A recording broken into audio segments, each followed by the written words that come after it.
Assalamualaikum warahmatullahi wabarakatuh. Bagaimana Bapak Ibu sekalian kabar hari ini? Sehat? Alhamdulillah ya. Atas nikmat Allah yang telah diberikan kepada kita. Oleh karena itu mari kita syukuri dengan mengucap hamdalah bersama-sama. Alhamdulillahirabbil alamin. Segala puji sanjung hanya teruntuk Allah Subhanahu wa taala. Salam dan sholawat mudah-mudahan tetap tercurahkan pada junjungan kita Nabi Muhammad Sallallahu Alaihi Wasallam. Mudah-mudahan kita semua, insya Allah besok di Yaumil Kiamah kita diberikan satu nikmat yang luar biasa, yaitu kita bisa diperjumpakan dengan Rasulullah untuk mendapatkan syafaat beliau. Allahumma amin. Alhamdulillahilladzi arsala rasulahu bil huda wa dinil haqqi liyudhhirahu 'ala dini kullih walau karihal musyrikun. Asyhadu an la ilaha illallah wa asyhadu anna Muhammadan abduhu wa rasuluh. Allahumma shalli 'ala sayyidina Muhammad wa 'ala ali sayyidina Muhammad. Ibu-ibu, ini perjumpaan yang kedua kali dengan saya ya. Kemarin dengan materi karakteristik bangsa Arab, sehingga kita akan mudah untuk bersosialisasi, untuk bisa berkenalan itu agak lebih tidak canggung kita untuk berangkat ke sana nanti. Jadi sesuatu yang di tempat itu kita memang harus mengenali karakteristiknya supaya kita tidak ewoh oyo keliru dalam kita berkomunikasi ya. Mudah-mudahan kemudian ada manfaatnya. Untuk pagi hari ini adalah materi khusus, walaupun ini khusus kewanitaan ya, haji wanita dan persoalannya, bukan berarti nanti ada haji bapak ya, bapak dan persoalannya, tidak. Karena apa? Memang wanita itu spesifik Bapak sekalian ya. Wanita itu memang diciptakan dari Hawa ya. Lambene mengo Hawa ya, mengo terus Pak. Tukang cerewet itu siapa Pak? Kira-kira ibu apa jenengan? Ibu tahu? Nah ini cerewetnya itu Masya Allah. Hawa, mengo terus apa-apa dikomentari Pak ya. Nah kalau bapak ini nanti turunan siapa? Adam, meneng, Adam, mingkem, gak ada. Bisa Adam kok mengo itu gak bisa ya. Tapi lucu ibu-ibu ini, kalau misalkan bapak tuh cerewet sedikit, wong lanang kok cerewetnya koyo lho kok iso ngrarani cerewet itu loh. Ini yang aneh ya. Oleh karena itu memang spesifik, banyak sesuatu yang harus diketahui supaya apa? Ini adalah masalah-masalah yang sangat-sangat kecil, tapi saya tidak ingin sekecil masalah ini akan menjadi rusaknya yang besar. Rusak susu sebelah mah karena apa? Nilai yang setitik. Itu yang saya harapkan. Saya kemarin sudah sampaikan bahwa ini adalah haji yang terakhir, pertama dan terakhir ya, untuk Bapak Ibu sekalian. Karena apa? Memang sangat berat untuk mengulang-ulang kembali. Tidak seperti dulu. Oleh karena itu maksimalkan dengan seluruh tenaga dan ilmu supaya apa? Supaya kita ini tidak kecewa ya. Mengulang lagi tidak bisa, kekurangan itu kecewa.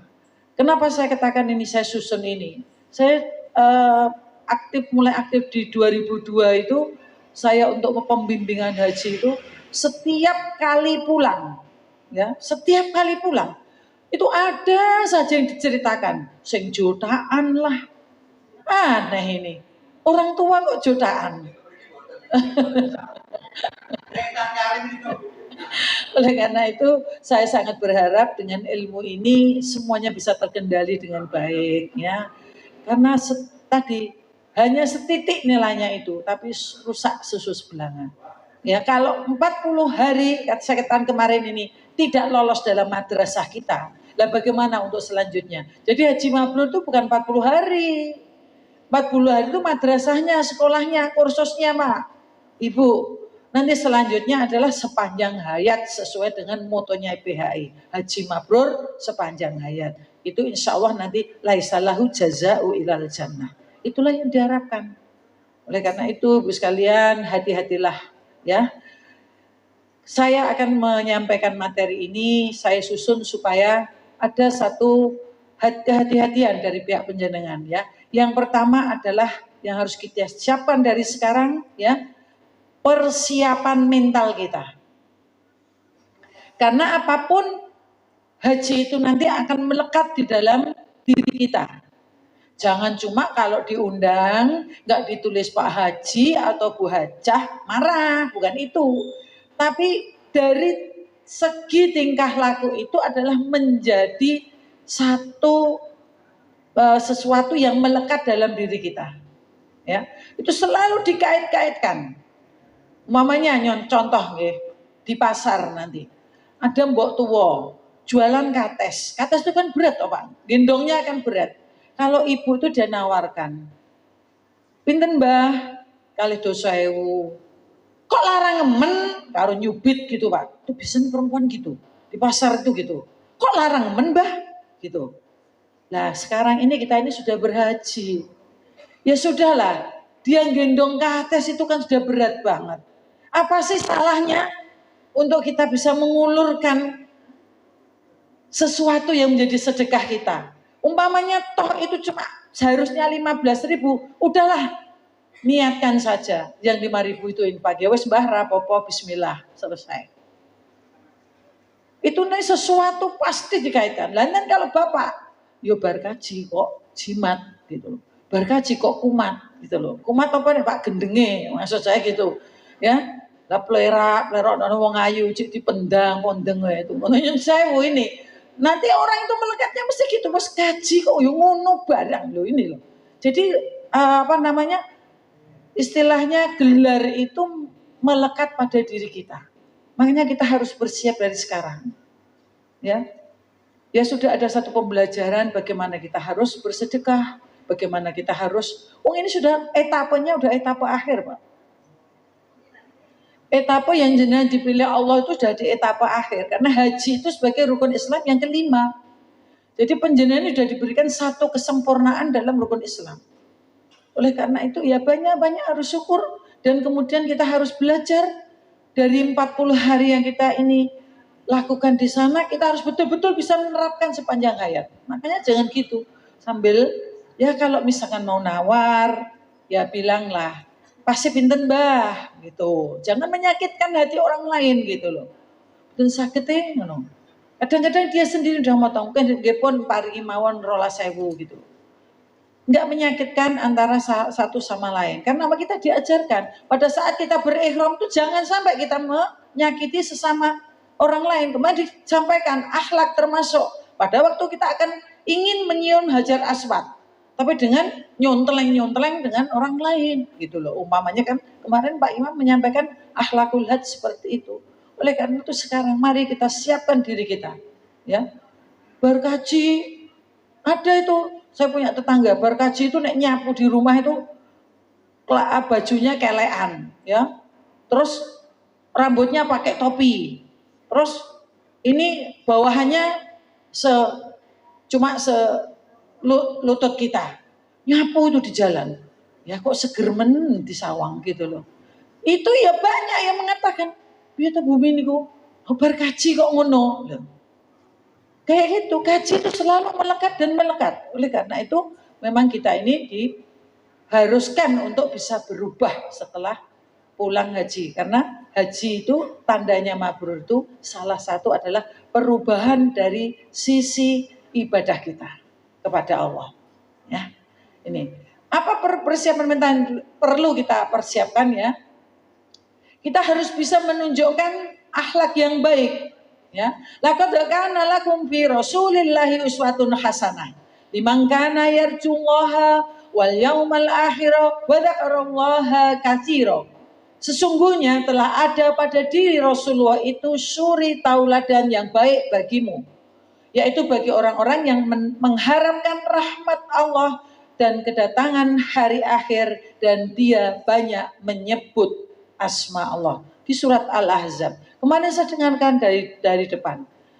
Baik sekali pengisian kemarin. Ustadz Baidowi.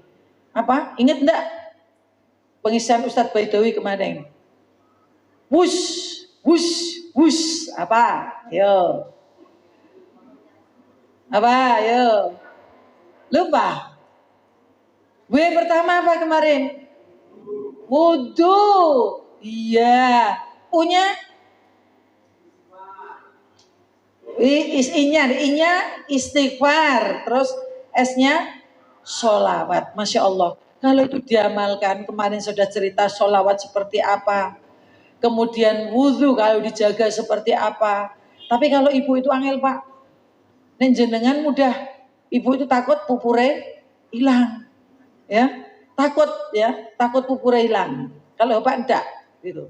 Tapi itulah kebaikan yang diberikan. Luar biasa itu bekal itu. Coba kalau kita bisa terus mengamalkan itu, Masya Allah luar biasa. Kemarin saya dengarkan dari luar itu, Masya Allah pengisian ini sangat luar biasa. Ya, ini. Kemudian next kita lihat bahwa Rasulullah diturunkan di bumi ini adalah untuk menyempurnakan akhlak. Ya, ini dari Sahih Bukhari dan Muslim. Lah ini gelar hajah dan haji melekat pada diri kita itu membuat konsekuensinya luar biasa terhadap diri kita. Karena selalu dikait-kaitkan, ya. Nyun sewu Bu, nggak sampai ngemplungi masuk amplung itu loh Bu. Dilihat kok Bu. Dilirik karo kancane sebelahe. Lah wong kaji kok sing dilebokno pati murah nggawa pedang. Iya loh, bener Pak. Gaji kok dibuat Rp2.000 gitu loh. Ini mesti selalu dikaitkan seperti itu. Ya Masya Allah, luar biasa. Nanti apalagi kalau kita nyumbang ya. Nyumbang, dimintai setruk nyumbang. Gaji nyumbang 20.000. Itu ya begitu. Selalu itu melekat pada diri kita. Ya, umpamanya nyun sewu, kita tamak. Ya, nyun sewu sekali. Saya katakan seperti ini, nyun sewu banget. Kalau kita tamak ya, nyun sewu. Ini ibu-ibu terutama bapak. Arisan, ya. Arisan itu dari suku satu. Di situ ada rampatannya dimakan Pak. Biasanya ada pisang, ada kacang. Loh, itu dia itu mau pulang ngerawuk, ditaruh di dosnya. Loh ini tidak mikir ini halal apa haram. Barang kayak gini ini. Barangnya halal. Cara ngerawuk tadi yang tidak benar. Nanti orang bilang wes kaji kok ngerawukan. Loh terus begitu kok kayak gitu. Mengerikan ya. Makanya inilah mari kita betul-betul kita harus bisa menjadi soleh pribadi. Kalau soleh pribadi kita bisa mempengaruhi soleh keluarga. Soleh keluarga bisa mempengaruhi soleh semua di RT kita. Dan seterusnya insya Allah semua soleh itu. Jadi itu akan menjadi membesar kalau itu kesolehan-kesolehan ditanamkan dari pribadi kita masing-masing. Ini yang perlu ya. Ini harus betul-betul kita persiapkan. Harus ingat betul-betul ya. Gaji kok makan prasmanan tangannya kiwo sambil cerita sambil berdiri cewal kayak gitu. Wis gaji kok ngono gitu. Pasti begitu. Tetangga kita itu akan seperti itu. Makanya hati-hatilah ya. Kemudian sebagai khalifah di muka bumi ini umumnya karena kesolehan tadi akan membawa. Makanya sering kali orang Arab itu mengatakan Indonesia bagus itu. Sukanya bilang begitu. Jadi orang Indonesia itu memang orang santun.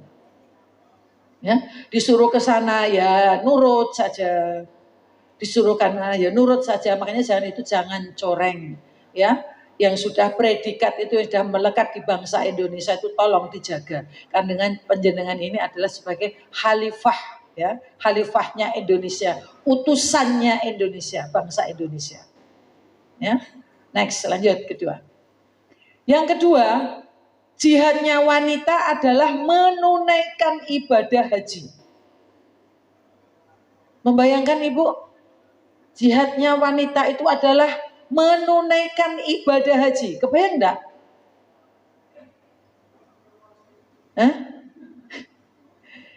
Kalau jihad itu adanya apa sih? Mati apa urip toh? Iya toh? Di medan laga itu kan artinya ada gitu. Mati apa urip karena kita jihad. Kan seperti itu. Jadi jenengan itu di samping melaksanakan ibadah haji sebagai rukun Islam yang kelima, maka tindak penjenengan itu sebagai jihad. Lah bagaimana Bapak yang Bapak yang ngantarkan memberi bekal orang jihad ya luar biasa. Insya Allah sama pahalanya. Ya. Lah, disinilah next kita lihat lagi bahwasanya ini Aisyah ini dasarnya dari ini. An Aisyah taqalat. Qultu ya Rasulullah. Aisyah mengatakan, saya bisa bertanya Rasulullah, ala nisa'il jihad, karena Aisyah itu cerdas, istri Rasulullah yang paling cerdas, dia mengerti betapa besarnya pahala jihad. Bukan dimasukkan tapi masuk surga. Apa tidak luar biasa? Mati dalam peperangan membela agama itu pahalanya syahid. Dimasukkan, masuk surga. Masya Allah, pun tidak kepengen. Sampai dia mengatakan seperti itu. Kemudian apa Rasulullah menjawab? Qala na'am, iya ada. Alaihinna jihadun la kita lafi. Al-hajju wal umrah. Ada jihad bagi wanita. Yang tidak ada peperangan baginya. Yaitu apa? Rasulullah menjawab, haji dan umroh. Ini dari Bukhari, Nasai dan Ibnu Majah. Lah kira-kira saya tak tanya sama ibu ya. Kira-kira tadi saya katakan ya, jihad itu adanya urip karo mati. Bali apa ora Bali kan begitu. Kira-kira siap? Wis tenanan ini? Ninggal ke bapak tenanan? Nek bapak kawin neh piye? Pak, kesempatan Pak. Iya, ya. Nggak usah pedulikan, bapak kawinnya karepmu aku ning surga. Kalau saya begitu, karepmu aku ning surga. Jadi ini luar biasa sekali. Makanya jangan dirusak. Pahala yang sebegini besarnya jangan dirusak dengan hal-hal yang sepele. Ya, jadi iya ya. Kalau mau gitu loh, iya ya. Aku ki jihad. Iya ya, aku ki jihad gitu loh. Kok saya rusak dengan begitu? Ya, oleh karena itu bersiap-siaplah. Lah jihad itu tujuannya apa? Pasti menang. Ya tuh orang main sepak bola itu tujuannya bagaimana lari sana sini, bolanya ditendang supaya bisa masuk golnya ke gawang lawan. Sama jihad ini juga ada. Bagaimana kita berjihad, apa yang diharapkan? Bukan hanya sekedar seperti orang bunuh diri. Lagi jenenge walaupun sudah datang musuh di situ, tolong gitu ya. Ya sudah ditembak santai. Iya toh. Kalau saya dulu waktu mahasiswa itu jadi menua itu diajarin. Jadi saya bisa pegang Jeren, bisa pegang M16 itu diajarin. Jadi kalau ada musuh itu saya harus bagaimana, saya harus merayap gitu lah ya, diajari topinya dikasih tanaman supaya apa, kita merayap itu dikira tanaman karena bajunya hijau, itulah tentara.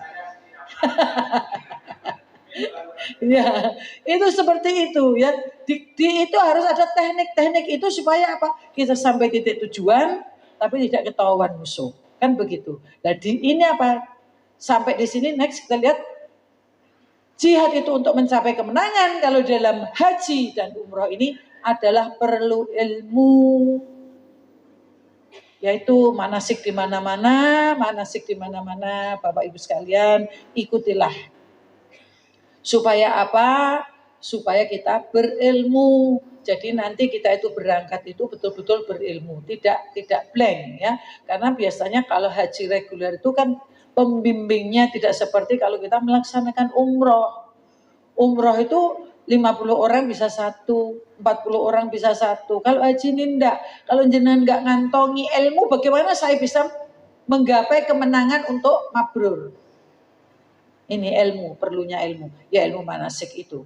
Jadi diketahui detail bagaimanakah cara tawaf, bagaimanakah filosofinya tawaf. Ya, bagaimanakah yang dahsyatnya ini adalah al-hajju arafah. Bagaimana arafah itu? Apa filosofi arafah? Itu dipelajari semua sehingga nanti kita akan bisa menghayati. Apakah talbiyah itu ya labbaik Allahumma labbaik bukan hanya sekedar dihafalkan tapi tahu filosofinya gitu loh. Itu kan sebagai uh, apa namanya? Sebagai ikrar kita kepada Allah. Talbiyah itu. Saya memenuhi panggilan Allah ya, la syarikalah. Saya tidak akan menyekutukan dengan Allah lagi. Itu udah gitu. Jadi janji kita. Jadi jangan janji palsu. Itu kita ikrar kita. Jadi terbesit dalam satu filosofinya itu adalah ikrar kita kepada Allah. Tidak akan menyekutukan, kemudian segala kekuasaan itu hanya miliknya Allah. Kemudian segala nikmat yang kita raih ini kalau adalah dari Allah. Tidak ada dari pengupayaan jenengan sendiri. Ya, ini yang menjadi apa namanya? Ilmu-ilmu yang harus kita gali. Kenapa saya disuruh tawaf? Apa filosofinya? Kenapa saya sa'i? Apa filosofinya? Semua itu tahu. Itu nanti insya Allah hanya cucuran air mata yang ada. Gak akan ada di sana tawaf. Kilo bu lagi anu tawaf, rame ya, lo fikol dengan keluarga. Masya Allah kita ngendi. Ya terpaksa saja harus batin, mau dilek-elek gitu ya saya nanti malah ya bagaimana lagi. Benar Bapak Ibu sekalian. Di musim haji itu dia video callan sama keluarganya. Dilihatkan, rame ya gitu sama. Loh, ini gimana sih? Tidak tahu dia ilmunya. Ya wallahu alam bisawab, saya tidak mengerti. Tapi itu kan sudah merusak orang lain. Saya di belakangnya dia. Serasa saya memang ya betul bagaimana itu. Saya mau ngomong salah, tidak ngomong kok yo bangetan, ya akhirnya saya terus minggir ke sana. Masya Allah. Akhirnya karena ilmu yang tidak dikuasai, sampai tawaf pun bisa melakukan seperti itu. Ya. Kemudian perlu tahu larangan-larangan dalam melaksanakan ibadah haji. Itu yang menjadi pegangan pokok. Insya Allah kemarin sudah dikupas lebih dalam ya. Ini adalah menjadi pegangan pokok. Kalau Bapak Ibu sekalian ingin menjadi tamu yang terbaik, aturan inilah yang harus dipegang betul-betul. Allah itu memberikan hamparan maidah kepada kita. Coba bayangkan, di Masjid Nabawi, satu pekerjaan kita sholat, tahiyatul masjid, dikalikan dengan 1000 kali. Berapa 1000 kali itu penguluran umur kita? 2 tahun 7 bulan. Seolah-olah umur kita ditambah itu. Padahal kita selama 40 hari di sana. Berapa penguluran umur yang diberikan oleh Allah terhadap diri kita? Belum lagi di Masjidil Haram 100.000 Bapak Ibu sekalian. Itulah maidah Allah. Sama dengan berapa tahun, berapa ratus tahun. Jadi kalau Nabi Adam umur 950 itu belumlah bagi kita kalau kita dengan bayangkan dengan haji, pahala haji yang sebegitu banyak. Maidahnya Allah banyak. Tapi di sini Allah meminta la rafasa, la jidala, la fusyuqa. Cuma itu aja. Kemarin sudah dikupas banyak-banyak kan ini. Apa itu rafas? Apa itu jidal? Apa itu fasik? Jadi cuma itu saja yang harus dipegang teguh. Sehingga nanti dengan pulang seolah-olah penjenengan dilihat oleh Allah itu menjadi tamu yang terbaik. Pengen enggak digitukan kira-kira? Nah kalau sudah menjadi tamu yang terbaik itu pastilah Allah ingin mengembalikan lagi. Ya, karena tamu yang terbaik. Beda kalau manusia, Bapak. Saya mau main ke tempat Ibu. Bu, besok saya mau main ya. Iya Bu, tanya, suka kesukaan Ibu ini apa? Oh pisang rebus gitu. Nanti di rumah itu udah dikasih pisang rebus Bapak Ibu sekalian. Kemudian dibelikan di pasar pun nggak ngambil yang kecil-kecil, pasti ngambilnya nggak saya, gede-gede gini nih. Ya toh, ben marem bumi, kan gitu toh. Kan mesti gitulah. Kalau saya pulang, saya bawa kresek, pisang itu saya buat pulang. Saya pulang kira-kira apa kesan jenengan? Kira apa? Loh ini, wala. Lumayan gak tambah buntut yang geragase. Ya, wala gitu loh. Gitu kan Pak. Ini Masya Allah loh. Tapi Allah bukan seperti manusia. Allah ini adalah yang memberikan jamuan kepada panjenengan, dan sebanyak-banyak jamuan yang jenengan ambil itu Allah lebih senang. Nah, itu sifatnya beda. Khalik dan makhluk beda. Makanya banyak-banyaknya. Di sana itu jangan cuma tidur, belanja, main-main ke mall. Buat apa? Mall di sini ada, sebelum berangkat masuk ke mall dulu, sini lihat, di sana di sini sama saja. Mall ya begitu itu. Mall di sini sama di Jakarta ya begitu itu. Sama, ngapain ngoyak kayak gitu itu. Lebih baik duduk di Masjidil Haram. Di Masjidil Haram itu banyak apa? Istighfar, ya Allah, ampuni dosaku, ya Allah, ampuni dosaku. Karena manusia tidak luput dari dosa. Ya, oleh karena itu doa setelah apa? Wa dzamban maghfura. Ampuni dosaku ya Allah. Karena apa? Dengan kita mabrur itu kita seolah-olah seperti bayi yang baru lahir. Makanya wajar kalau orang yang berangkat haji itu terus tetangganya banyak yang bertamu. Karena dia seperti orang yang tidak punya dosa. Insya Allah dosanya juga sudah diampuni, dan kita minta orang yang bersih dari dosa itu insya Allah mendoakan juga makbul. Itu kan seperti itu. Nah, kalau di sana direceki dengan sesuatu yang kecil, nah terus bagaimana menggapai ini? Ya. Jadi kita harus betul-betul bisa muhasabah terhadap semua tindakan kita dalam kita bermadrasah. Ya, next lanjut. Kemudian yang ketiga adalah kurang memahami aurat. Kenapa saya katakan seperti ini? Karena banyak sekali orang-orang Indonesia itu yang sembrono. Ya saya katakan orang Indonesia karena memang haji itu terbanyak orang Indonesia. Jadi saya katakan seperti itu. Ya, kurang memahami aurat. Next kita lihat. Bagaimanakah ini dalam surat Al-Ahzab perintah ini? Ya, bahwasannya ini perintah kepada Rasulullah bahwa suruhlah istri dan anak perempuanmu supaya apa? Supaya melabuhkan pakaiannya, jadi menutupkan pakaiannya, maksudnya seperti itu, ke seluruh tubuhnya. Jadi menurut surat Al-Ahzab 59 ini, bagi wanita adalah tertutup semuanya. Ini bagi wanita, makanya saya katakan tadi, jangan balik kaji, nganggo you can see, pakai topi, kemudian celananya pendek, nyapu di depan rumah. Ini sudah tidak elok lagi bagi seorang yang sudah melaksanakan ibadah haji. Enggak pas lah. Ini tidak melaksanakan satu perintah ini loh. Ya. Next, kita lanjutkan. Bahwasanya yang dari tadi, ayat tadi, para ulama itu sepakat bahwa wanita wajib menutup seluruh badannya. Ya. Berkerudung itu bukan orang Timur Tengah saja, tapi berkerudung itu ada satu kewajiban bagi wanita muslimah yang taat kepada Allah. Gitu. Tahun saya masuk Solo sini tahun 86, Bapak Ibu sekalian.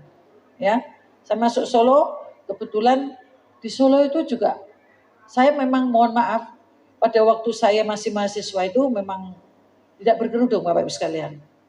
Ya, belum masa-masa itu belum banyak, baru saya ikut kajian akhir-akhir itu kajian khusus kewanitaan 1 hari penuh itu. Nah di situ dibeberkan ayat itu tadi.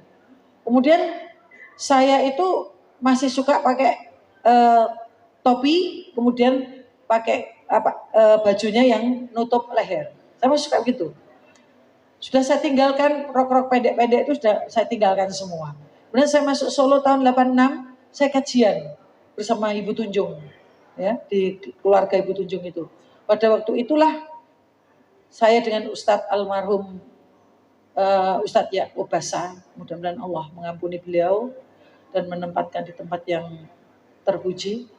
Saya bersama beliau belajar, dan pada waktu itulah di Solo itu belum juga ada mulai yang menggunakan jilbab. Kalau sekarang ini sudah menjadi tren, model-model jilbab itu sudah luar biasa. Kalaupun toh sekarang ini nggak kerudungan berarti ratau ngaji. Karena likok di Solo itu luar biasa. Luar biasa di Solo itu. Betul Bapak Ibu sekalian.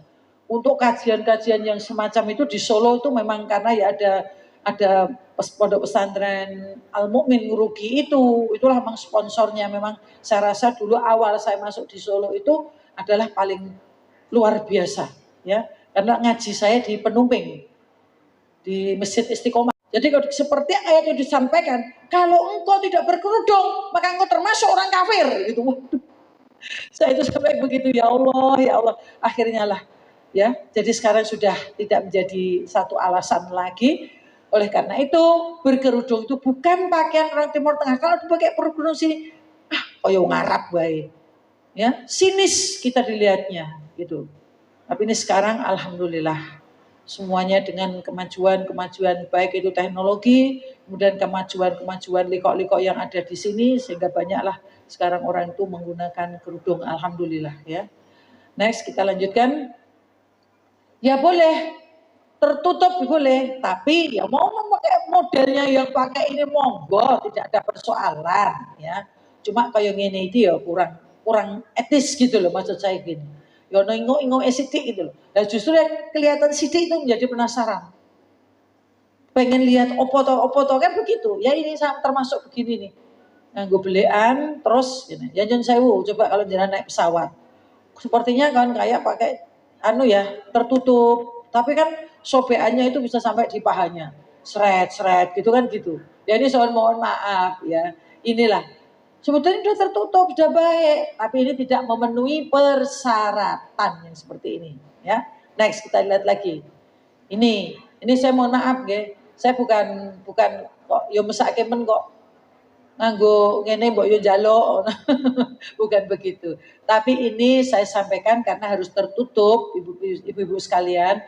Besok kalau penjenengan berikhram, maksud saya ini memakai begini, ini putihnya ini agak tebal, ini tipis banget. Ya. Ini sehingga nanti kalau ada orang minum air zam-zam, karena kesunahan minum air zam-zam seperti apa Bapak Ibu sekalian? Kesunahan minum air zam-zam? Kajiannya bagaimana? Hah? Terus?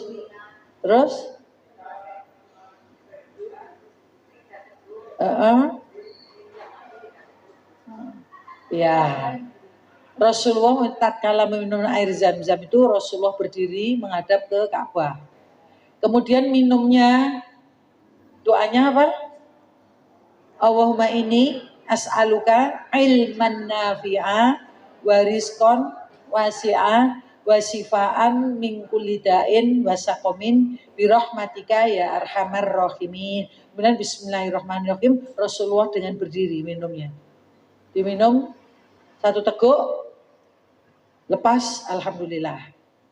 Bismillah lagi, minum, lepas lagi alhamdulillah, 2. Yang ketiga, bismillah lagi, minum, alhamdulillah disisakan sedikit, diguyurkan di kepala.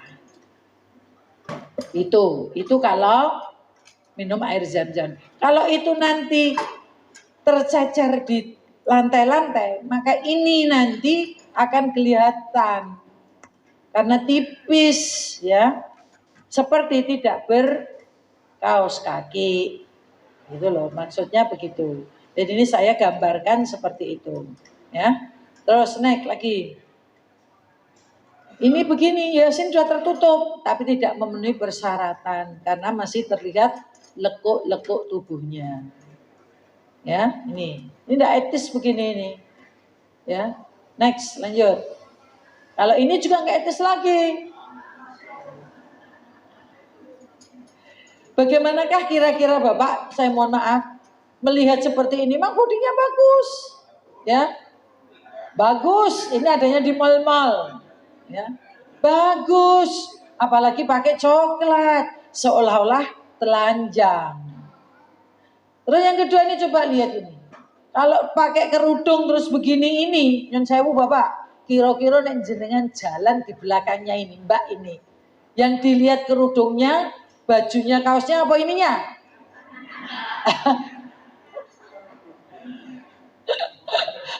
Nggak munafik lah Pak. Pasti ininya ya. Inilah.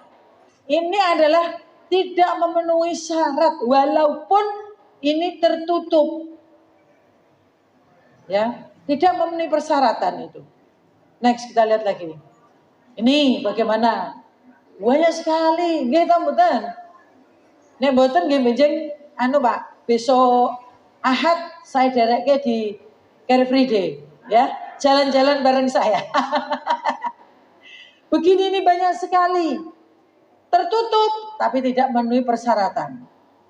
Saya memang agak usil Pak, kalau begini hanya untuk pembelajaran. Makanya ini wajahnya tak urek-urek. Ya, supaya apa? Tidak menjadi fitnah. Ya. Next lanjut. Ya, untuk Bapak, bagaimanakah aurat Bapak itu? Aurat Bapak adalah mulai dari pusar sampai ke lutut. Jadi sholat itu kira-kira nggak pakai kaos, oke apa enggak Pak? Oke. Cuma orang sopan. Jawabannya begitu. Cuma nggak sopan aja. Diundang Pak Jokowi ke istana, ribut. Ning apa Pak? Di Danar Hadi golek buadek sing paling apik itu mau ke istana. Ya toh, masa kita menghadap Allah juga mau seperti itu? Kan ya nggak mungkin. Ya toh, inilah yang harus kita perhatikan. Ya. Sehingga Bapak sekalian, kalau nanti menggunakan ihram panjenengan itu sudah sampai menutupi mata kaki ini, maka itu termasuk kesalahan dalam menggunakan ihram. Ya. Next lanjut. Nah ini serem toh Pak. Ini. Nah ini aurat ini Bapak. Kemudian yang saya Bapak. Bapak itu besok di sana tidak pakai sangkar. Ya. Sangkarnya itu sementara dimasukkan di koper. Nanti kalau duduk seenaknya ya Pak ya. Duduk seenaknya kayak gini nih. Berbahaya Pak. Nanti kalau burungnya burungnya terbang, ibu susah. Kan begitu. Susah nanti ya. Ini untuk mengenakan aurat. Sebetulnya apa? Nanti karena tadi ada saya sampaikan bahwa larangan ihram itu nanti termasuk larofasa. Kalau kita melihat yang semacam ini, itu bisa menjadikan rofas. Menjadikan rofasnya orang lain. Itu kita juga tidak diperbolehkan. Maka kita juga akan kena dosa. Tidak munafik Pak. Ini badannya putih ya. Ini saya iseng sih soalnya. Badannya putih, kemudian sekitarnya ini berbulu-bulu Pak. Wow dahsyat Pak. Saya ngelirik Pak. Saya ngelirik, wah ini patut ini kayak diambil, tak ambil, crack gitu. Ini untuk pembelajaran, karena yang begini ini membuat para wanita itu akan merasa ropas. Bayangke Pak, loh nek bapakku kok ora ngono. Anda munafik Pak, bapak ibu ki padha wae. Iya betul, sama. Cuma ibu itu isin-isin wae lah. Ini saya bloko-bloko aja ya, sama. Jadi kita jangan membuat orang lain itu ropas. Ya, next lanjut. Ini termasuk larangan juga tidak boleh pakai topi, Bapak ya. Kalau sudah pakai gini ini terus temennya tahu, Pak kok nganggo topi? Sudah kena dam. Dam yang paling ringan apa? Membayar untuk 6 orang miskin makan. Makanya bukan nasi 2 real sama tahu 1 sereal, bukan begitu Bapak. Makan ya paling tidak 15 real lah. 15 kali 6 ya 90 real lah. 96 kemudian 90 real kalau dikatakan 4.000 360.000. Kesalahan yang kecil. Jenengan nggak mau bayar, ya terserah. Itu urusan jenengan dengan Allah. Kalau udah temennya udah bilang, Pak salah jenengan lupa rain tok wong ihram nganggo topi. Sudah banyak ada yang begitu, itu sudah kena ya. Next lanjut. Ini di sana nanti di Armina berbaurnya laki-laki dan perempuan. Mohon maaf. Ini harus penjenengan hindari. Bagaimanapun aurat kita itu tidak bisa dibuka pada saat kita itu berihram. Ini di Armina, ini posisi di Armina yang semacam ini. Ini entah bapak yang nyelonong, entah ibunya yang nyelonong. Saya tidak tahu. Padahal sudah ada kamar mandinya sendiri-sendiri. Ya, selonong boy atau selonong girl, tidak tahu ini aku. Ya, cuma kebetulan itu ada pembelajaran baik saya ambil untuk saya bekalkan kepada calon haji. Next, lihat lagi. Yang keempat adalah berkaitan dengan aurat tadi, maka sekarang masuk pada pakaian ihram wanita. Kalau bapak tadi kan auratnya yang tidak diperbolehkan ditutup itu. Ya saya berharap nanti sepulang haji kalau main tenis atau sepedaan ya terus jangan pakai celana yang pendek, paling enggak ya selutut gitu aja lah kalau bapak itu. Akan lebih mudah kalau bapak. Tapi kalau wanitanya agak sedikit rumit ya. Setelah kita mengetahui bagaimanakah aurat yang harus ditutup, maka inilah pakaian ihram wanita. Bebas menggunakan apa saja asal menutup aurat dan tidak memakai cadar dan sarung tangan. Tidak ada yang pakai cadar, saya tidak akan menerangkan lebih lanjut. Kemudian nanti pada saat kita berihram itu karena tertutup ini, kecuali Rasulullah menyebutkan wajhaki wa kaifihi ila ruslim. Itu yang bisa diperlihat oleh orang lain. Wajhaki itu wajah, wa kaifihi ila ruslim adalah tangan ini. Lah, persoalan wajah tidak terlalu ada satu perbedaan yang mencolok. Tapi kalau sudah wajhaki wa kaifihi ila ruslim inilah ya, ada satu perbedaan-perbedaan yang ada. Di mana pada saat ihram itu bisa hanya menggunakan ini karena begini Rasulullah menunjuk ini, Bahrul Kam dan Dahrul Kam jadi satu. Sehingga ya berihram begini ini sudah boleh. Cuma saya menyarankan kalau pakaian ihramnya model begini kayak yang saya pakai begini ini, dalamannya harus dikasih deker. Sehingga kalau nanti diangkat-angkat itu tidak kelihatan. Oke. Kemudian yang kedua, karena begini maka punggungnya ditutup. Itu memakai semacam tutup punggung seperti ini. Sehingga dari tampak dari depan itu adalah tertutup, kemudian ini hanya sekedar telapak tangan yang dibuka.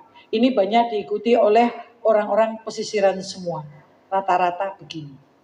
Ya. Nanti monggo saya serahkan penjenengan, mantepku yang mana. Jadi jenengan itu kalau ngambil ini ora perlu duwe rukun di rumah. Mau sholat pakai ini langsung Allahu Akbar bisa kok, ngapain? Tapi ada yang ikhtiyat itu adalah dengan menggunakan ini. Dan saya mohon maaf, banyak IPHI tapi saya lihat IPHI di Kudus ya, masjidnya besar sekali tepi jalan. Ditulis siapa? Tidak menerima wakaf mukena potongan. Ditulis gitu. Jadi tidak mau dia. Karena mengangkat yang begini ini dia takutkan ini nanti auratnya kelihatan. Makanya hati-hati Ibu kalau mengangkat tangan, sholat itu dilihat. Kalau pas pakaian kita itu pakai daster ya.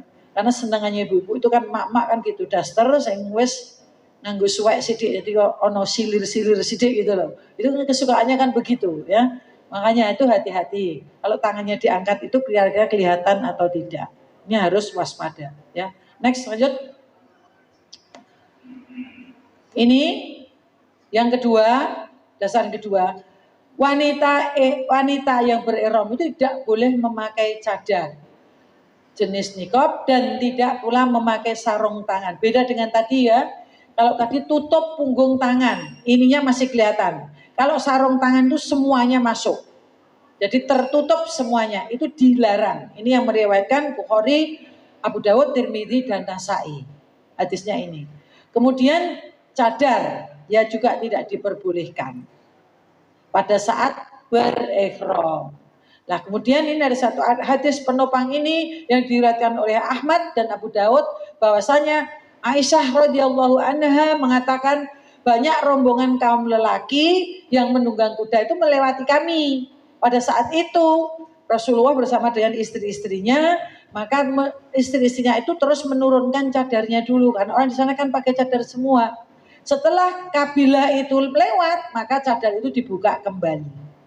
Ini direwatkan. Nah, ini yang saya yang saya sampaikan kepada ibu-ibu terutama ya. Cadar ini adalah setara dengan masker dan kacamata hitam. Karena itu next kita lihat. Ini sudah termasuk menutup sebagian wajah. Sekarang di sana nggak ada COVID-COVIDan lagi ya Bu. Sudah nggak ada di sana. Orang itu sudah ada. Makanya waktu saya kan penyintas COVID. Saya 21 hari di Muardi itu. Saya dengarkan TV itu. Sekarang Arab Saudi itu membolehkan orang yang ihram menggunakan masker gitu. Diperbolehkan pada waktu itu. Ya, dengan kata-kata itu apa yang tersirat itu. Ya. Ini. Kemudian ini kan sudah menutup sebagian. Kemudian kacamata hitam. Kalau orang-orang itu bilang kacamata ayu. Saya tidak tahu, teman-teman saya itu kalau mau foto-foto itu, saya juga obat ayu. Apa tuh obat ayu? Lihat itu kacamata hitam itu. Jadi nek simbah rakyat simbah, ya toh pakai kacamata hitam itu. Ya itu kacamata ini fungsinya kacamata yang untuk menutup matahari. Panasnya matahari. Maksudnya begitu, bukan kacamata ini. Ini kacamata sakit. Dan nanti kalau saya nggak pakai kacamata ini, saya bisa Pak Zainal keliru, saya megang Bapak nanti. Dan begitu ya toh. Ini tidak bisa. Ya, kalau ini kacamata dibutuhkan untuk membaca, melihat, kan begitu. Ini yang saya maksud ada kacamata yang ini tadi, kacamata ayu. Nah ini untuk ikhtiar saya katakan. Jadi kita itu hati-hati sekali dalam berikhram agar betul-betul yang selama 3 hari ikhram kita itu selamat gitu loh. Nanti sesudah itu monggo mau pakai mau tersemonggo gitu loh. Tapi selama ikhram itu kita hanya ikhtiar, hati-hati sekali ya. Jadi jangan digunakan selama berikhram. Selama berikhram itu 3 hari. Ya, waktu kita itu kira-kira. Karena kalau sudah lempar akobah selesai sudah. Jangan hari kedua lempar akobah kan jauh. Mau pakai kacamata hitam ya monggo, tidak ada masalah. Oh sudah selesai kok. Larangannya cuma tinggal bersetubuh dengan si istrinya kok. Ini tidak apa-apa, monggo ya. Ini ikhtiyat saya katakan. Hati-hati. Next lihat lagi. Ini penampilan orang-orang Indonesia begini nih. Bercelana panjang kemudian pakai rukuhnya gini ini penampilan orang-orang Indonesia ya. Wallahu a'lam. Nah, kalau orang sana beda. Dia penampilannya seperti ini. Dia kadang ini kan sholatnya di Masjidil Haram. Dia tidak mau karena ada lalu lalang orang banyak, laki-laki. Maka dia tetap menggunakan cadar. Cuma kalau sujud itu, saya amati kalau sujud itu dia ada kan pernah sebelahan gini. Dia buka cadarnya gini. Gitu. Dia buka cadarnya. Karena apa? Takut hidungnya itu tidak tersentuh dengan tempat sujud. Ya.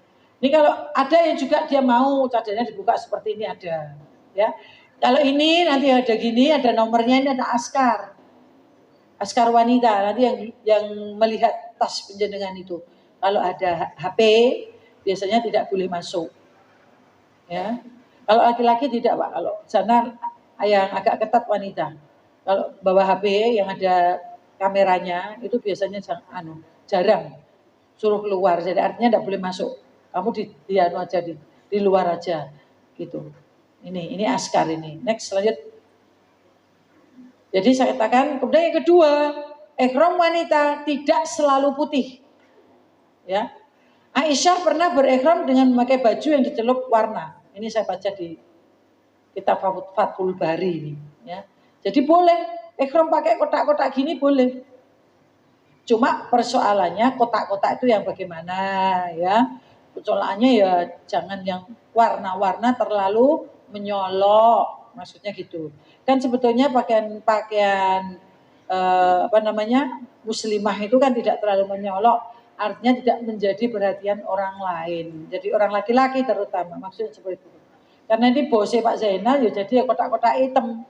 Nek bose sing ngluwake Pak Jokowi mungkin ya pakai kotak-kotak merah ya. Jadi boleh ya menggunakan seperti ini boleh. Tapi kalau Bapak menggunakan putih adalah sunnah. Apa ada tuh ihram yang tidak putih? Ada. Orang India itu kadang-kadang ihramnya kain seperti sejenis mori ya, katun lah, warna krem gitu. Kadang-kadang begitu. Itu kan dia dapat kesunahan. Kalau dia pakai putih dapat kesunahan ya. Next lanjut. Nah ini di Armina saya mohon karena saking tidak mengetahuinya itu aurat terjadilah seperti ini. Ini betul ini. Ini di kamar mandi haji saya yang terakhir tahun 17. Di sini. Ini saking tidak nih, sudah kaos kakinya dicopot, sudah ya ini bagaimana ini hukumnya? Kalau saya bilang saya pribadi sudah kena dam. Iya. Udah buka-buka kayak gini nih. Padahal di depan sebelahnya sini adalah kemah juga yang orang sedang menunggu wukuf. Ya, sedang menunggu wukuf ini. Ya, ini lagi coba lihat kayak gini. Lah makanya di Arafah ini begini ini. Yang kita harus jaga, membuka aurat itu yang tidak diperbolehkan. Bukan persoalan apa loh ini sampai kayak gini. Ini, ya Allah alam bisawab ya, karena mungkin ini tidak pendalamannya juga kurang atau bagaimana, saya tidak mengerti, jadi terjadi seperti ini. Semuanya begini, sudah dibukain semua. Ya. Nah ini, mohon maaf, sudah haji, ya. Sudah haji, habis pertemuan haji, mohon maaf ya Pak, saya pagi hari ini memang pelajarannya begini, bukan berarti saya ingin mengajak Bapak untuk berzinah mata, ya. Tapi ini adalah satu pembelajaran juga. Sudah haji, habis pertemuan haji, pulang makan soto, ya toh. Ini di Semarang ini jamaah haji Semarang. Ya Allah ya Rabb, saya duduk di sini. Kebetulan Pak Zainal ngadepnya ke sini, saya ke sana. Jadi kan saya kelihatan, wah serem ini di kok, saya bilang gitu. Apa? Lagu ngurimu kayak apa? Akuarium, saya bilang gitu toh. Ya, saya oke kesempatan. Begitu yang menghadap saya ini dinglok, langsung tak cipok, jegrik langsung. Pak handphone, di sini pemberatan. Inilah hasil setelah haji seperti ini. Gak dipikir. Mohon maaf. Ya, next kita lihat lanjut. Bapak Ibu sekalian, ini jamaah Sidoarjo Pak. Kebetulan di belakangnya sini jamaah saya dari Amaswada. Ya, kita lagi berzikir-zikir menanti wukuf. Elah sumuan kudunge disilake di belakang ini sentor wire. Apa yang terbayang? Sangkar tidak ada. Bapak, sangkarnya dicopot. Apa yang terbayang dengan ini? Kira-kira apa? Nyun sewu. Gak usah munafik Pak. Ayo Pak. Apa kira-kira Pak? Mesti mikir. Gimana? Mesti mikir. Sing pikiran yang pertama. Weh, vitamin. Pandangan pertama rahmat, ya toh. Pandangan selanjutnya kan laknat, dihiraukan. Mikir lagi, padahal ini ihram, ini sedang ihram, sudah di Arafah, sudah niat labbaik Allahumma hajjan. Dilihat lagi, ijek ora ditutup meneh, nonton meneh, bayangke. Apa dibayangke ini? Kira-kira kotange ukuran piro? Kan begitu Pak, kira-kira gedendi wek-weke bojoku. Nah, wis telu Pak sudah. Masuk 3 dengan gara-gara ini. Coba, ini orang membuat orang lain rofas. Dirinya nggak menyadari. Ya, oleh karena itu hati-hati Ibu dengan kemajuan setan gepeng. Hati-hati sekali. Jangan membuat orang lain laki-laki berzinah mata terhadap wajah panjenengan. Dipasang DP sing blongoh. Ini nih kalau orang laki-laki buka, dibuka segede ke, itu sudah matanya berzina. Siapa yang menyebabkan? Diri kita. Dan kita mamer ke wajah kita kok. Hati-hati dengan setan gepeng. Makanya saya katakan setan gepeng. Situ banyak setan, kasihan Bapak nanti. Ya toh? Kan begitu. Ini. Ya, next lanjut kita lihat. Bagaimanakah dengan seandainya kita itu menggunakan ekrom warna putih? Kayak gini nih. Pripun nih Pak kayak gini. Boh, ini bayangannya boh gedemen bokonge, gedemen katoke, boh ada setan tuh. Lah pokoknya kalau kita di belakang dia pastilah, ya. Loh, apalagi kayak begini. Masya Allah Bapak, luar dari biasa. Ya. Ini, nah kalau berdiri enggak ada persoalan. Ini udah pakai agak panjang. Ya toh, pantatnya ditutup gitu. Ini begini enggak persoalan, karena agak panjang sedikit. Padahal sebelahnya ini memakai baju hitam. Ihram warna hitam. Coba. Kan berbeda sekali, ya toh? Coba kalau gini, sitik dintik. Lah ini bayangke Pak, kira-kira ning jenengan sholat di belakang ini piye? Kira-kira sujudnya ngene apa gini? Ya toh, apalagi kalau dia sudah begini, Masya Allah, la haula wala quwata illa billah.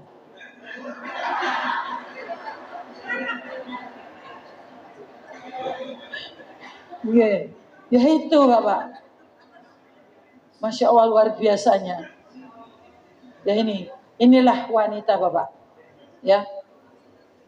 Dengan berharap ini Bapak ikut kewanitaan. Bukan berarti apa-apa. Saya ini mengajak supaya apa? Bapak itu tidak dayus. Ya. Apa itu dayus?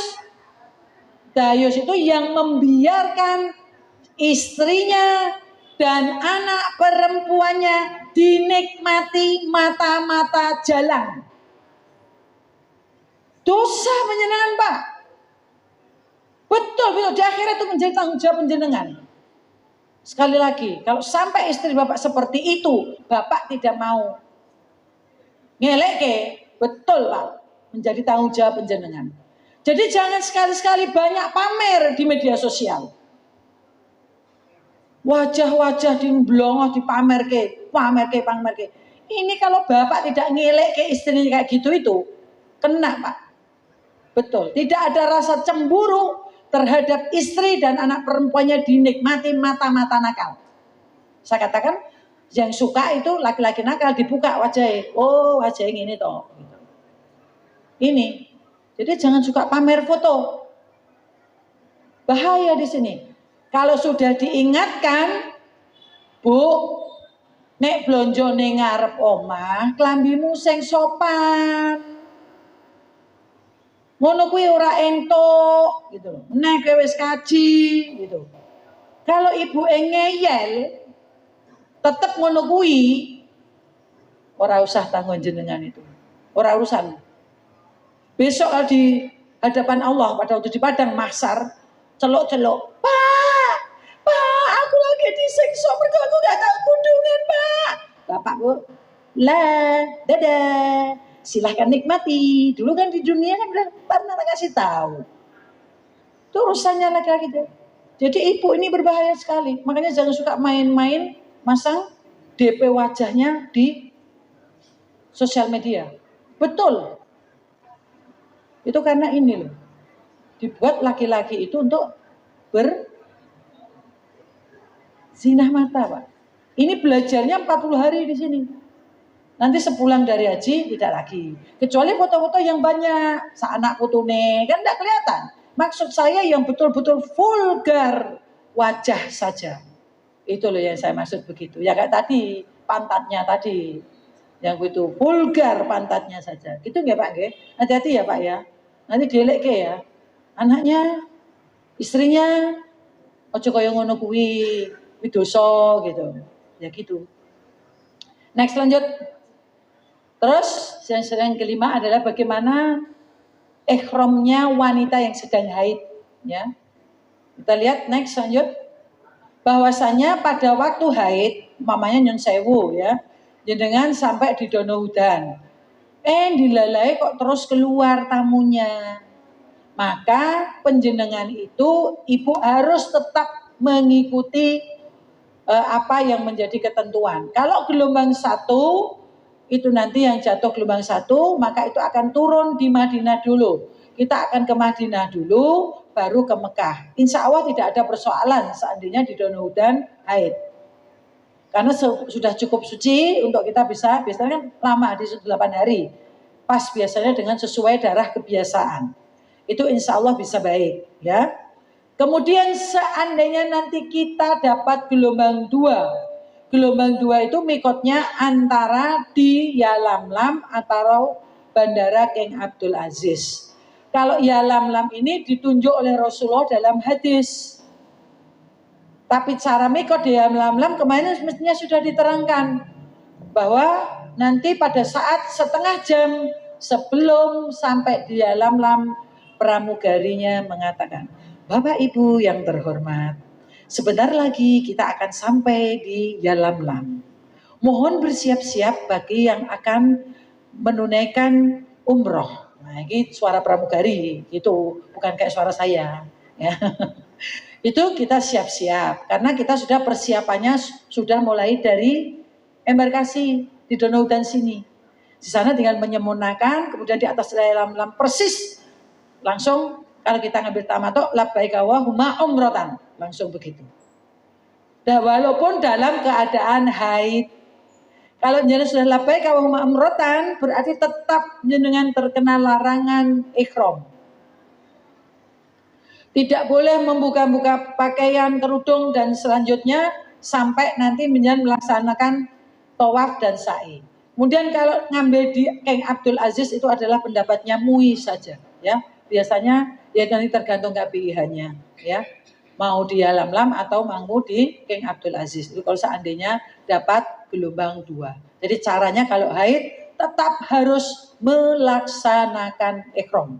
Kalau tidak, lah kemarin saya udah nerangan gini, kebetulan orang Karosuro juga ikut kajian di sini. Saya udah terangkan kayak gini.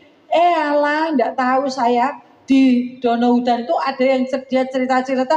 Oh, enggak apa-apa, enggak usah. Lah, akhirnya dia tidak berikhram. Itu. Terus saya katakan, gimana ini kebetulan dia semaktar dengan saya. Lah, ini enggak bisa, sudah melalui mikot, jenengan tidak tidak niat, maka damnya 1 ekor kambing. Yang kau belehlah 1 ekor kambing. Akhirnya begitu. Padahal sudah saya terangkan. Itu dari Kartosuro itu kemarin, ya. Ini. Next lanjut. Nah ini yang larangan yang tidak diperbolehkan haid ini. Kerjakan semua manasik yang dikerjakan oleh orang yang sedang haji. Hanya saja engkau tidak melakukan tawaf di sekitar Ka'bah. Jadi selama itu kita menanggung larangan ihram sampai suci dari haid. Kemudian kita minta ketua regu atau suami kita. Kalau misalkan kita sendiri ya. Atau suami kita ya. Untuk melaksanakan tawaf dan tahallul. Sa'i dan tahallul. Selesai umrah kita. Ini. Jadi sementara menanggung ihram. Beda Bu, dia sudah boleh buka-buka kerudungnya, boleh buka-buka kaos kakinya, itu boleh, penjenengan masih harus berjaga. Ya, karena harus menjaga auratnya. Nih, ya. Kira-kira jelas nih Bu, nggih? Untuk larangan pada saat kita itu haid, ya. Next lanjut. Kalau dalam ritual haji, ya, umpamanya dalam haji, itu seandainya kita kena haid, ya, itu sudah pulang atau mau menuju ke Madinah, yang sudah tidak mungkin kita akan kembali lagi ke Mekah. Maka ini, kan tadi kalau tawaf ifadah, itu kan hukumnya apa dalam haji? Tawaf ifadah, tawaf yang rangkaian haji hukumnya apa? Rukun, nggak boleh ditinggal. Rukun, ya. Oleh karena itu, maka menurut Syekh Utsaimin, jika memungkinkan untuk kembali ke Mekah, maka dilaksanakan tawaf ifadah. Tapi jika tidak memungkinkan dia kembali ke Masjidil Haram untuk melaksanakan tawaf ifadah, ya, setelah suci, karena tempatnya jauh, sudah berada di Madinah, maka menyumbat darah haidnya kalau itu masih lancar. Ya. Kemudian cepat-cepat mandi besar menyumbat darah haidnya, cepat-cepat melaksanakan tawaf ifadah. Karena hukumnya rukun, nggak bisa ditinggal. Ini menurut Syekh Utsaimin. Ya. Kemudian ada lagi pendapat yang kedua adalah menurut Ibnu Taimiyah. Ini ada dua cara. Suntik untuk menghentikan haidnya itu dulu, ya. Atau yang kedua adalah dengan cara seperti tadi. Kalau untuk sa'i tidak ada persoalan. Yang tidak diperbolehkan adalah saat tawaf. Itu karena tawaf ifadah hukumnya rukun, nggak bisa ditinggal. Maka caranya seperti itu. Atau konsultasikan dengan dokter kandungan. Nanti bagaimana? Dengan membawa 3 bulan waktu jadwal haid yang sebelumnya. Pada dasarnya dengan surat Al-Hajj dan surat Al-Baqarah, Al-Hajj 78 dan surat Al-Baqarah 185 bahwasanya Allah tidak menghendaki kesulitan bagimu. Ya. Ini. Sekali-sekali tidak menjadikan untuk kamu dalam agama itu satu kesempitan atau kesulitan. Maka itulah caranya. Next, lanjut. Nah, bagaimanakah dengan tawaf wada? Ya, tawaf wada itu adalah tawaf pamitan.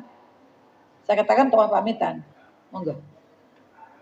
Di sini saya bacanya karena waktu juga sudah mepet ya. Dari Ibnu Abbas berkata, manusia diperintahkan agar akhir dari ibadah haji mereka itu adalah tawaf di Baitullah. Tetapi diberikan keringanan bagi perempuan yang sedang haid. Bapak kalau nggak tawaf wada, maka damnya seekor kambing. Tapi bagi wanita itu tidak ada damnya. Karena ini sudah diberikan keringanan orang yang sudah haid. Ya cuma kita berangkat, kemudian kita di emperan saja dari masjid itu, kemudian kita pamitan kepada Allah. Paling tidak minimal berdoa, Allahumma la taj'al hadza akhiratina. Ya Allah, jangan jadikanlah kunjungan aku ke Baitullah kali ini menjadi kunjunganku yang terakhir. Jadi masih ingin dipanggil kembali, ya. Itu doanya. Next, lanjut. Nih. Sekarang lain-lain. Saya minta waktu 5 menit boleh? Ini sudah jam 7 lebih kurang 2 menit. Saya minta 5 menit boleh? Oke. Ya, ini lain-lain. Yang pertama kali Bapak Ibu sekalian, tidak saya baca ini cuma agak cepat. Dari Umar radhiyallahu anha, ia berkata, sesungguhnya lebih baik bagiku melakukan 70 dosa di Ruqyah. Ruqyah ini adalah tempat di luar Mekah. Daripada aku melakukan 1 dosa di dalam Mekah. Jadi kalau misalkan 1 perbuatan baik itu dilipatkan begitu banyak, tidak luput bila dia itu di Mekah melakukan kejahatan. Dosanya juga lebih banyak. Makanya ini Umar bin Khattab, orang-orang sana pinter banget. Dia kalau pagi berdagang, dia masuk ke masjid, ke haram istilahnya, tanah haram. Apa bedanya haram, tanah haram dan tanah halal? Sudah mengerti? Sudah kan kemarin sudah diterang-terangkan kan? Mosok belum. Bedanya lali gitu loh. Kalau haram, tanah haram itu haram berbuat yang tadi loh Pak. Maksud jidal, ropas, pasik. Itu diharamkan di situ. Makanya dia dikatakan tanah haram. Kalau tanah halal tidak. Sampai kalau misalkan bangun rumah, bongkaran rumah yang dari tanah haram itu nggak boleh dibuang ke tanah halal, nggak boleh. Makanya di sini daripada dia umpamanya dipadu, dilipat-lipatkan, dia lebih baik orang-orang pinter banget belinya di tanah-tanah halal. Jadi dia di sana nanti kalau pagi baru masuk ke tanah haram. Ya untuk menjaga ini sampai seperti itu. Jadi hati-hati berbuat dosa di sana. Ya, next lanjut. Ini bentuk kamar mandi ya. At-tahuru satrul iman. Jadi nanti mohon maaf Bapak Ibu sekalian, kamar mandi di sana itu bentuknya seperti ini ya. Ini yang untuk di Masjid Haram dan Masjid Nabawi. Nyon sewu. Ini karena kita itu tidak mengerti kebersihan yang baik, kadang-kadang itu kececer di sini, softtek, di wanita itu kadang-kadang begitu. Itu sangat menjijikkan ya. Nanti juga begitu di Arafah. Makanya pembekalan itu saya lupa saya ya. Kok tidak saya kasih edaran perbekalan yang disiap-siapkan itu. Makanya perbekalan itu salah satu termasuk adalah tas saya kecil dan untuk masukkan panty liner. Jadi masukkan di sini, silahkan masukkan di sini. Masya Allah Ibu, saya ini tahun 17, saya itu bersih-bersih kamar mandi. Karena apa? Laki-laki tidak berani untuk masuk ke kamar mandinya perempuan. Joroknya minta ampun di Mina Arafah itu, Armina itu. Betul. Saya tuh sampai sama teman-teman saya. Yuk awake dhewe golek ganjaran. Saya bersihkan, saya bisa bahasa Arab sepotong-sepotong, saya minta pinjem. Apa namanya? Sapu sama sikat. Terus saya di situ saya bersihkan kotor-kotoran itu, ya Allah, saking kebeletnya pipis kadang-kadang itu dia bawa botol, di situ ada kalen dobrok langsung pipis. Betul itu. Lah la kuwata ya ini gimana sih? Kok orang kok kayak sampai kayak begini ini gitu loh. Terus itu saya bersihkan, terus di Armina saya tulisi kencing, mandi, beol, saya tulisi gitu. Dan saya jadi satpam. Apa Bu? Kencing, posono, antrinya. Terus tanya, Ibu TKW ya? Iya. Kamu udah habis melempar jumroh itu? Iya, aku bilang gitu. Udah saya bersihkan itu. Itu ya. Ini begini. Mohon tolong dijaga at-tahuru satrun. Sebetulnya kebersihan itu ada cerminan setengah dari iman kita. Sudah izin Bah 5 menit lagi. Ya. Ya, ini at-tahuru satrul iman. Jadi tolong jaga kebersihan. Lah saya tidak tahu dilalah Pak Zainal itu ngalah. Di tenda di pojok sendiri. Dilalah ya tadi kalau ibu di situ lubang-lubang itu dipakai pipis, di situ mungkin saking kebelitnya dicorke di dekatnya tidurnya Pak Zainal. Iya, wah jadi loh kok pusing banget ya Pak. Nah terus saya lihat Pak Zainal cerita saya lihat, oh lah ning kene iki ana uyuh iki mesti. Ya itu, tidak perempuan, jadi sama maksudnya begitu ya ini. Jadi tolonglah Ibu cerminkan bahwa saya memiliki iman ya, dan ini kebersihan ada sebagian dari iman saya. Next lanjut, kurang sedikit lagi. Ini bersuci di pesawat. Saya berikan karena apa? Ini sangat penting. Toilet di pesawat tidak seperti toilet di pom bensin. Bisa diguyur dengan air yang sebanyak-banyaknya. Tapi ini di bawah-bawah adalah kabel. Jadi tidak diperbolehkan. Bersuci toharoh dengan tisu basah tidak menjamin. Kalau saya katakan begitu. Kecuali dalam sangat-sangat darurat sakit nemen gitu loh. Tapi kalau kita masih bisa makan nasi, saya kira itu belum. Caranya nanti kalau kita naik kalau naik pesawat ya, naik pesawat nanti bilang sama pramugarinya, minta begini, air putih Mbak, nanti ininya disimpan, ditaruh di depannya. Nanti buat apa? 10 jam jenengan di atas pesawat, orang mungkin harus ngempet. Minimal pipis. Dan saya takut kalau jenengan 10 jam itu ada 1 kali sholat. Khusus untuk perempuan. Ya, oleh karena itu berikhtiar, hati-hati supaya sholat itu sah. Tidak ada sholat tanpa berwudu. Tidak ada wudu tanpa basmalah. Di situ urutannya. Sehingga supaya kita ini sah untuk kita berwudu, maka syarat juga pakaian dan badan harus suci dari najis. Nah kalau sudah begini, air tidak bisa, kita tidak tahu tadi 462 orang yang antri. Kita ada bapak tadi di depan kita pipis. Bapak juga nggak sadar bahwa pipisnya nyeprot di sini apa enggak sadar. Tapi kita harus berikhtiar karena perempuan tidak bisa tiru-tiru bapak. Bapak kayak keran ya toh Pak, buka tir, lah perempuan piye? Ya tak mungkin tiru kalau bapak yuk kocar-kacir rono ini perempuan. Kan begitu, kan beda. Oleh karena itu ini pentingnya di sini. Jadi kalau ini harus dibersihkan dengan tisu dulu. Dibersihkan dengan tisu dulu, dilap supaya kering. Itu loh. Jadi enggak nanti apa kalau kita duduk itu paha kita tidak najis. Kemudian setelah itu kasih lagi tisu.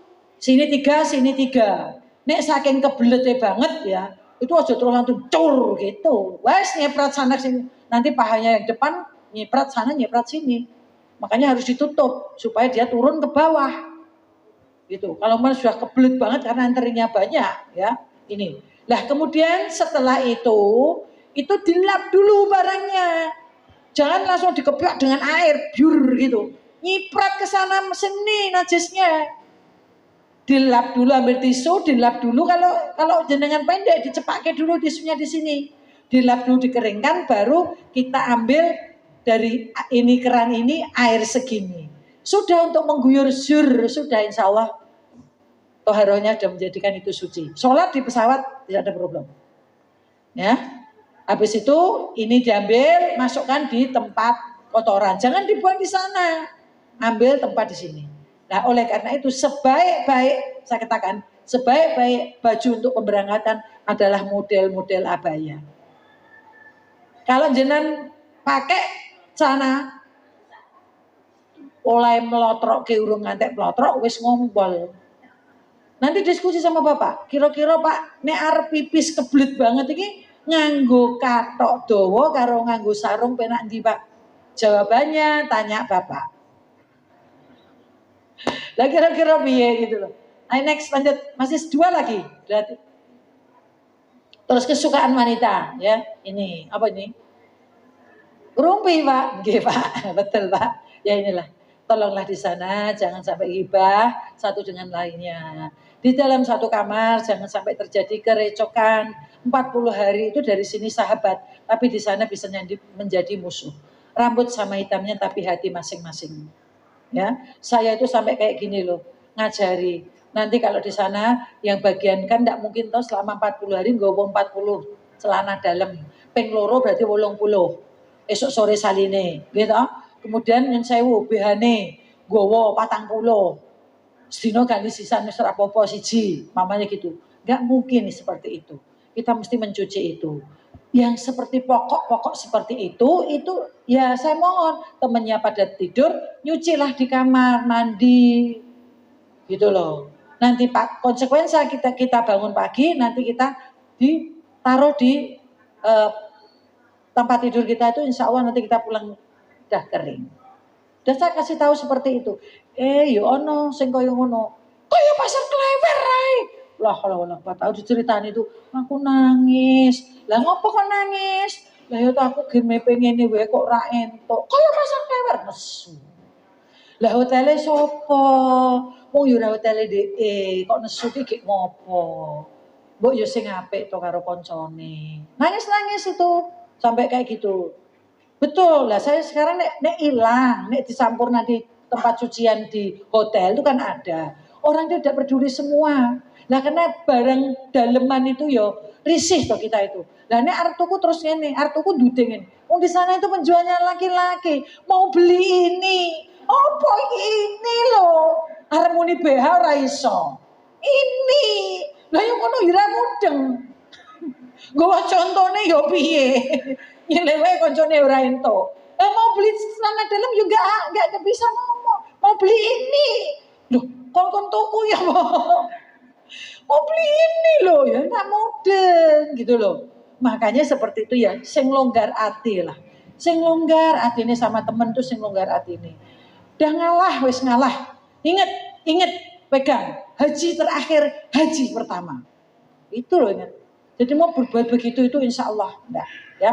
Satu lagi, ya. Nah, adakah ini?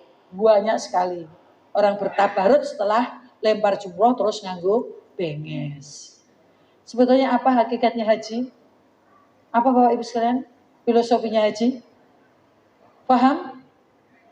Masa diem semua? Masa pembelajarannya kemarin gimana? Filosofi haji?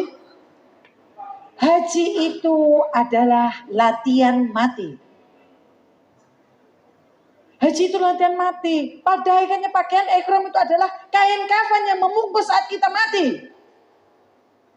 Itu haji. Dalam rangka memenuhi panggilan ilahi.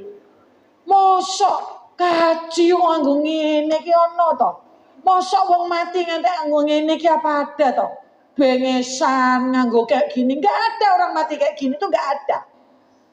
Makanya kepolosan apa yang ada dalam diri kita itu kita harus polos, tidak usah menutupi segala kekurangan kita dengan yang seperti ini.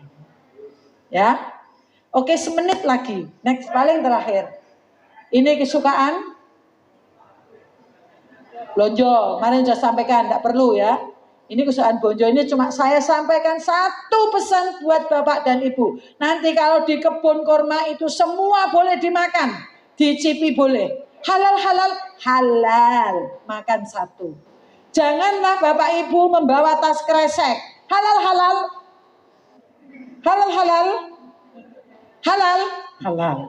Dileboknya tas kresek. Nanti tuh suwe-suwe metu saka kebun kurma entuk sekilo kurma ora bayar. Lumayan sing diambil kurma, kayak yang diambil yang larang-larang. Oleh karena itu tolonglah jaga seperti itu. Walaupun itu halal tapi cara penjenengan tidak etis. Dan yang terakhir adalah sedekah. Ini saya pesankan Bapak sekalian untuk memperingan langkah penjenengan, menggampangkan semua apa yang jenengan lakukan, tolonglah. Jangan berpikir oleh-oleh terus, tapi pikirlah yang satu ini. Wong kaji ndongane sak pirang-pirang kok sedekahe kok sak uprit, terus piye? Tolonglah dari 1.500 yang mungkin nanti masih dikembalikan oleh pemerintah sebagai bekal, sisihkanlah paling tidak 200 real untuk saya bersedekah setiap pagi. Cara bersedekah kemarin sudah disampaikan Pak Imam, jangan ditaruh di dompet, dicepake. Jadi pulang sambil subuh itu pulang ke rumah sambil ini dia saya bisa tahu kok maunya ada orang 5 jangan kasih 10. Tuh 2, 3, 4, 5. Oke, syukron, dia akan seperti itu. Karena itu adalah untuk menggampangkan semua urusan penjenengan di sana. Tanpa sedekah nanti jalan kesulitan itu tidak akan tersibakkan. Mari kita ini pembelajaran dan mudah-mudahan nanti sepulang dari haji kita juga termasuk orang-orang yang sangat mudah untuk mengeluarkan harta kita. Mengeluarkan harta kita itu memang paling berat sekali. Mudah-mudahan saya mengiringkan selamat jalan bagi semua jamaah haji ya, dan mudah-mudahan bekal yang kami berikan ini ada satu kemanfaatannya yang luas untuk menggapai haji yang mabrur insyaallah. Kalau ada kurangnya saya mohon dimaafkan, kalau ada kelebihannya tidak lain itu adalah saya cuma timun wungkuk. Saya minta kepada Allah ya supaya saya dilancarkan dalam menyampaikan materi sehingga penjenengan diberikan satu kepahaman dan insya Allah menjadikan satu kemanfaatan untuk menggapai haji yang mabrur. Billahi taufik wal hidayah. Assalamualaikum warahmatullahi wabarakatuh. Waalaikumsalam warahmatullahi wabarakatuh. Alhamdulillahirrahmanirrahim. Jamaah rahimakumullah. Sudah selesai memang materi yang namanya haji wanita dan problematikanya memang sangat membantu untuk kepentingan panjenengan semuanya. Semoga nanti insya Allah akan diteruskan dengan materi yang akan datang besok tanggal 15 Februari, yakni juga sampai pada pengetahuan kesehatan haji yang akan disampaikan oleh Ibu Dr. Hajah Nani Darwati dan sebagainya. Ikhwan fillah asyhadakumullah, niki nanti masih ada 5 kali pertemuan lagi dan untuk tanggal 11 sampai tanggal 12 kita akan praktek. Nah, untuk praktek itu nanti Bapak Ibu diaturi formulir ya. Monggo nanti tolong untuk petugas pembagian formulir nanti diisi. Untuk biaya praktek besok Sabtu tanggal 11 sampai Ahad 12 Maret itu sebesar 200.000. Itu untuk transportasi dan bermalam serta biaya makan, snack dan acara-acara yang lainnya yang semuanya itu dari Bapak dan Ibu semuanya, oleh Bapak Ibu semuanya dan untuk Bapak Ibu semuanya. Dan ini alhamdulillah pengurus memberikan subsidi untuk kelangsungan daripada terlaksananya praktek yang besok akan dilaksanakan Sabtu 11 dan Ahad 12 Maret 2023. Maka demikian yang perlu kami sampaikan, besok dikembalikan syukur dengan sekaligus membayar sampai Rp200.000 tiap peserta. Untuk selanjutnya perlu kami sampaikan bahwa infak pada pagi hari ini terkumpul Rp710.000. Semoga ini semuanya menjadi amal jariah panjenengan sami untuk mendukung berlangsungnya praktek dan manasik haji dan umroh di IPHI Baron Kota Surakarta ini. Bapak dan Ibu yang dirahmati oleh Allah Subhanahu wa taala, demikian tadi beberapa pengumuman, dan insya Allah ya ada tambahan satu lagi. Nanti ada buku yang lebih komplit untuk doa-doa utamanya dalam pelaksanaan umroh dan haji. Kemarin ada yang sedikit tertinggal, doa ketika melihat Ka'bah, doa ketika mau bareng jumroh dan lain sebagainya. Ya insya Allah nanti akan dikompliti dari panitia. Ya, demikian ya Bu, Bapak semuanya. Untuk mengakhiri daripada pertemuan pagi hari ini, mari kita bertalbiyah bersama-sama. Labbaik Allahumma labbaik, labbaik la syarika laka labbaik, innal hamda wan ni'mata laka wal mulk la syarika lak. Labbaik Allahumma labbaik, labbaik la syarika laka labbaik, innal hamda wan ni'mata laka wal mulk la syarika lak. Labbaik Allahumma labbaik, labbaik la syarika laka labbaik, innal hamda wan ni'mata laka wal mulk la syarika lak. Sebelum kami tutup dan kami akhiri, bagi Bapak Ibu yang materinya ketinggalan bisa membuka YouTube MC Mufti Jaya Manasik IPHI Baron Surakarta. Okay. Mufti Jaya ya Manasik IPHI Baron Surakarta. Kalau tidak muncul berarti paketnya habis. Nah, demikian mari kita tutup. Alhamdulillahirabbil alamin. Subhanakallahumma wa bihamdika asyhadu an la ilaha illa anta astaghfiruka wa atubu ilaik. Assalamualaikum warahmatullahi wabarakatuh. Benturipun nderekaken sugeng atos-atos